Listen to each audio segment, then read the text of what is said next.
Paisanas y paisanos, muy buenas noches tengan todos ustedes. Bienvenidos a este su canal, El Son Político de Tasco, con un servidor, el profe Alanís, en los comentarios sobre el tema de conociendo la historia de nuestro estado de Guerrero a través de sus gobernantes, a través de sus gobernadores. Hoy vamos a comentar otro general guerrerense.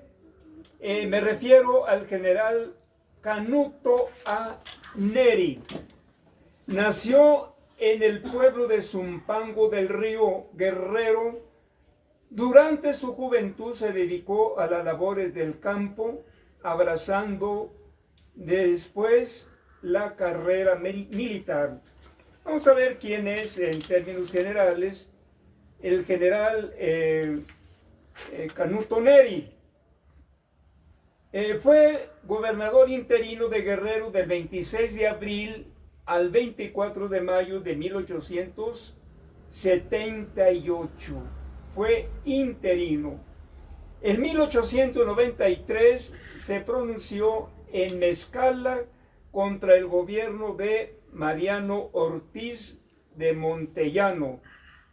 El 19 de noviembre de 1893 dejó las armas y se le otorgó amnistía por el Congreso del Estado. Canuto A. Neri siempre anheló, soñó en ser gobernador constitucional de Guerrero, pero el régimen porfirista se lo negó. Destacó su participación en el sitio de Querétaro, en donde peleó a las órdenes del general Mariano Escobedo contra las fuerzas imperialistas. El general Neri, en premio a su valor, recibió del gobierno de Juárez una condecoración. Acordémonos, paisanas y paisanos, que Mariano Escobedo fue el general que sitió la ciudad de Querétaro, en donde se escondía Maximiliano de Habsburgo, y allí fue capturado y después entregado a las autoridades. Y ya lo demás, pues ustedes ya saben el desenlace. Se le armó un consejo militar de guerra y fue fusilado. Eso fue lo que causaron los conservadores de aquella época, encabezados por Lucas Alamán, Tomás Mejía, Leonardo Márquez, entre otros conservadores de aquella época, agresivos contra la gente liberal en aquel tiempo, porque bueno, pues siempre los de la derecha pelean sus privilegios, no pelean por hacer la justicia. Muy bien, el general Neri, en premio a su valor, recibió del gobierno de Juárez una condecoración. Apoyó al general Jiménez en la rebelión de 1870 contra el gobierno de Francisco Arce. Acordémonos que Francisco Arce fue traído de Jalisco aquí al estado para venir a calmar los ánimos de violencia, de contradicciones entre los generales aquí en Guerrero, entre ellos Diego Hurtado Benítez, como también otros generales que se disputaban el poder, en donde son derrotados por el general Diego Álvarez, entonces comandante militar en Guerrero, en julio de 1871. En noviembre del mismo año apoya al Plan de la Noria de Porfirio Díaz. Acordemos que esta fue la primera rebelión de Porfirio Díaz en cuanto a las reelecciones del licenciado Benito Juárez, pero fracasó, perdió porque le ganó en buena lid el licenciado Juárez. Dice entonces el plan de la Noria de Porfirio Díaz, siendo nuevamente derrotado junto con el general Vicente Jiménez. Fue gobernador interino y jefe de las armas en el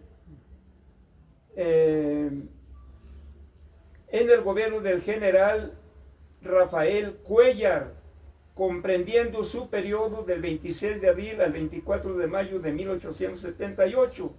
En octubre de 1893 se levanta en armas en el pueblo de Mezcala, declarado ilegal al gobierno de Ortiz Montellano, ya que solo pretendía preparar la cuarta reelección de Francisco O. Arce.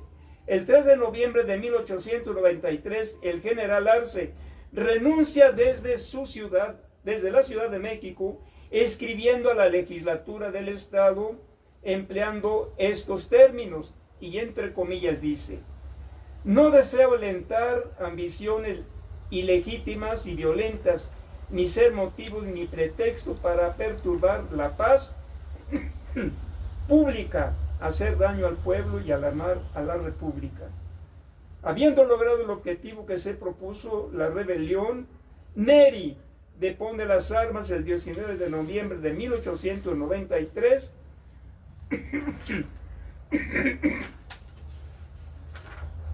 otorgado por el Congreso del Estado una amnistía a todos los rebeldes que se rindieron. Vetado por el porfiriato para ocupar la gobernatura del Estado, cargo que siempre anheló, es envenenado en Chilpancingo el 10 de septiembre de 1895. Bueno, pues más o menos de 1849 en que se planea y estalla la rebelión de Ayutla, la revolución, pues fue un momento de luchas antagónicas, pues en aquel tiempo era entre la clase en el poder, que eran los conservadores, la gente de ultraderecha encabezadas por Lucas Alamán, un ideólogo, el que formó el Partido Conservador en México, y bueno, de ahí tuvo algunos seguidores, traidores a la patria, como los hay ahora, por supuesto, los conservadores, que van a pedir el apoyo de Joe Biden, la ex candidata botarga, pidiendo el apoyo para que vinieran a intervenir aquí en México. Enrique Krause pidiendo la intervención de Biden para solucionar los problemas, supuestos problemas. Y ahora pues nuestro país enfrenta un problema más grave. Ahora ha surgido el neofascismo. El neofascismo encabezado por un presidente que hoy en día ocupa la presidencia de los Estados Unidos, y vuelve a despertarse esta lucha de la democracia en contra del fascismo, porque no es otra cosa. Trump es un fascista, Elon Musk, y además de los mexicanos aquí hay uno, ¿cómo se llama, Polo? ¿Quién? Verástegui. Eduardo Verástegui. Eduardo Verástegui, que fue a hacer el saludo nazi allá en los Estados Unidos, donde se reunió la clase ultraconservadora allegada a los nazis. Entonces resurge hoy el nazismo, el fascismo, el franquismo, ahora viendo moros con tranchete, que el problema ahora no es en contra de los judíos, en contra de los sindicalistas, no, ahora ven que el problema ahora en los Estados Unidos y en todas partes son los migrantes. Ese es el peor enemigo que tienen ahora los neofascistas. Voy a permitirme leerles un poema de este poeta alemán, Martin Niemöller, pastor luterano alemán, de allá de la época de 1946, y dice así: primero vinieron a llevarse a los comunistas, guardé silencio, ya que yo no era comunista. Cuando vinieron por los sindicalistas, no dije nada, porque yo no era sindicalista. Cuando vinieron a llevarse a los judíos, no dije nada, porque yo no era judío. Luego vinieron por mí y ya no quedaba nadie para hablar por mí. Esta es una parte de este poema muy interesante de Martín Niemöller, pastor luterano alemán. Entonces, hoy se agravan las cosas porque es el fascismo. Ya no es la burguesía en el poder. Claro que es la burguesía, sigue siendo la burguesía, la oligarquía, pero hoy se empeora porque se está posesionando en diferentes partes del mundo la ultraderecha. Apenas ayer, antier, se dio la noticia de que ganó el partido ultraconservador las elecciones en Alemania. Pues tristemente tenemos que aceptarlo. Pero también aquí, este poema se publicó en la jornada el lunes 24 de febrero del 2025, escrito por David Brooks, es el periodista. Y este otro que escrito, que es la sección del Correo Ilustrado, le dice lo siguiente: felicidades, presidenta, por defender a México.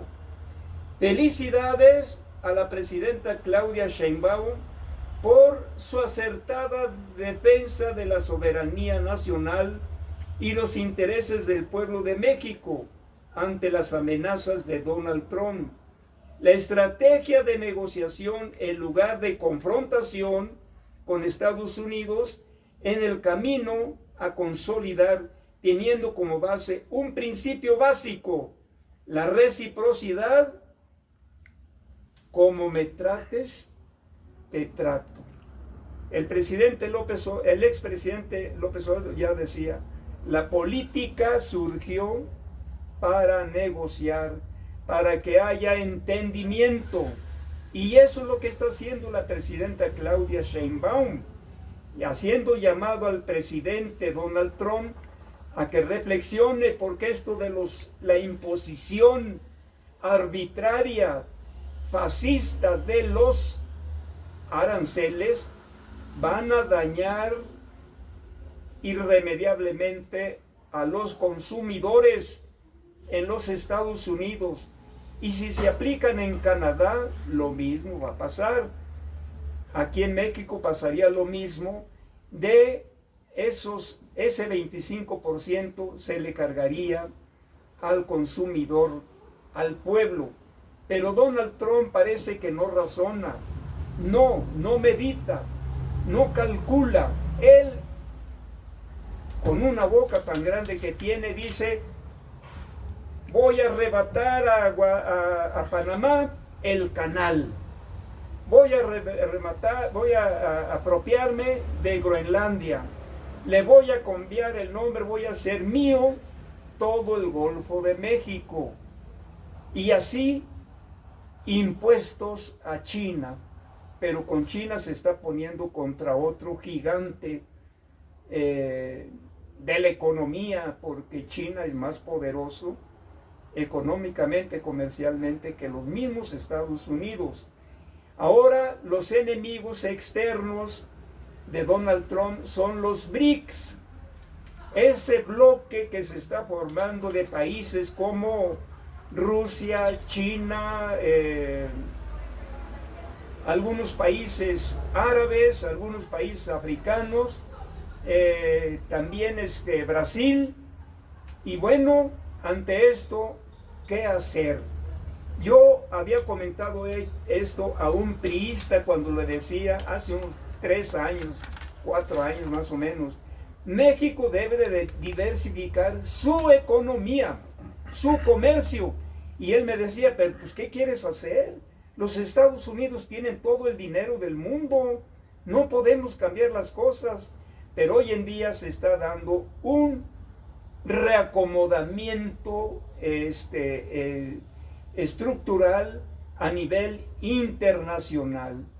Ojalá que sea para bien, desde luego, para los pueblos, para la gente del pueblo, para esa gente trabajadora, y que no sea para bien de unos cuantos, como lo ha sido siempre, en que han ganado los partidos de la derecha para repartirse el presupuesto y los ricos hacerse más ricos. Eso es lo que persigue Donald Trump, hacer más ricos a los multimillonarios, porque Trump desprecia al pueblo, desprecia a los trabajadores, desprecia a los sindicalistas, desprecia a esas clases trabajadoras que han engrandecido, en el caso de Estados Unidos, han engrandecido allá a los grandes empresarios.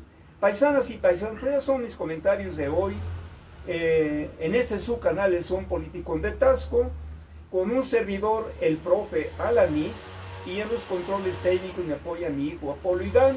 Por su atención, muchas gracias. Por favor, compártanme, véanme, analicen esto, porque estudiar la historia es la base para poder conocer las condiciones económicos, sociales, político-ideológicas actualmente.